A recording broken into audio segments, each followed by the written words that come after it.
佢嗰時1歲嘅能力嚟講咧，其實佢只係得半歲嘅能力。換句話講，佢相差咗半年。相差半年好似唔係好大，但係以1歲同6個月嚟比較咧，其實佢係爭咗一半咯。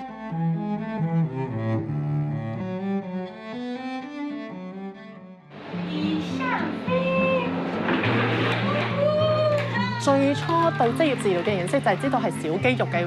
活動咯，即係最基本要治理嘅，即係譬如用刀、用叉、用匙羹、用筷子、執筆寫字呢啲，扣鈕啦、燙拉鏈啦、綁鞋帶啦，即係其實日常生活好多範疇其實都係會用到小肌肉，即係呢啲手指仔佢嘅靈活度去幫佢做嘢咯。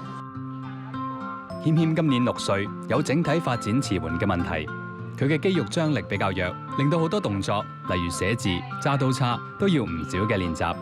佢喺協康會接受咗3年嘅訓練，自理能力已經得到唔少進步。經過咗譬如3年嗰個訓練啦，咁謙謙佢好明顯咧，就係佢嗰個聽覺嗰個過敏嘅情況咧減少咗好多啦。咁好多聲音咧，佢以前好驚一啲風筒聲啊、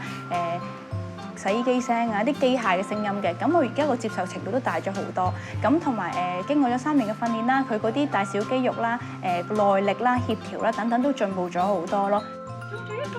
咁所以你會見到佢佢好多自理上嘅嘢啦，佢可以自己做得到啦。譬如進食啊、穿衣啊嗰啲，全部都而家唔使人幫，可以自己做到咯。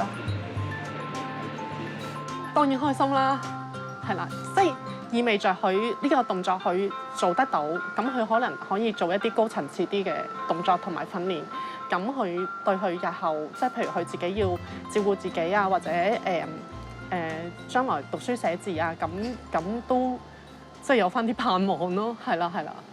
李姑娘認為謙謙係比較幸運嘅個案，因為發現得早，趕上治療嘅黃金期。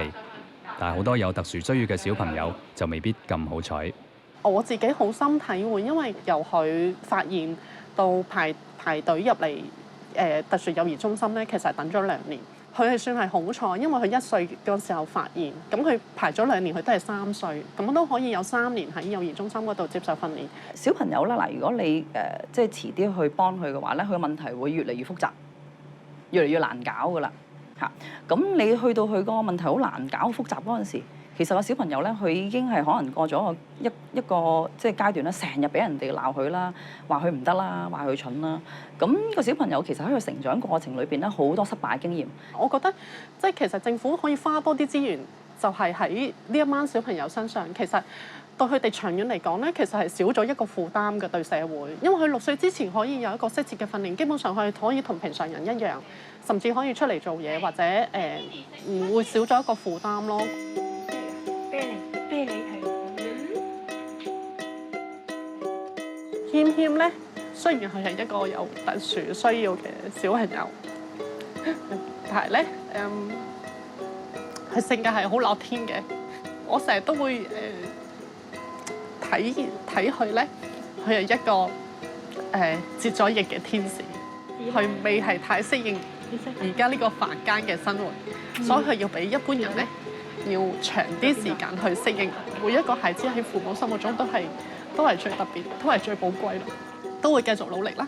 係啦，希望佢可以有一個健康啦、自信啦同埋快樂嘅人生啦。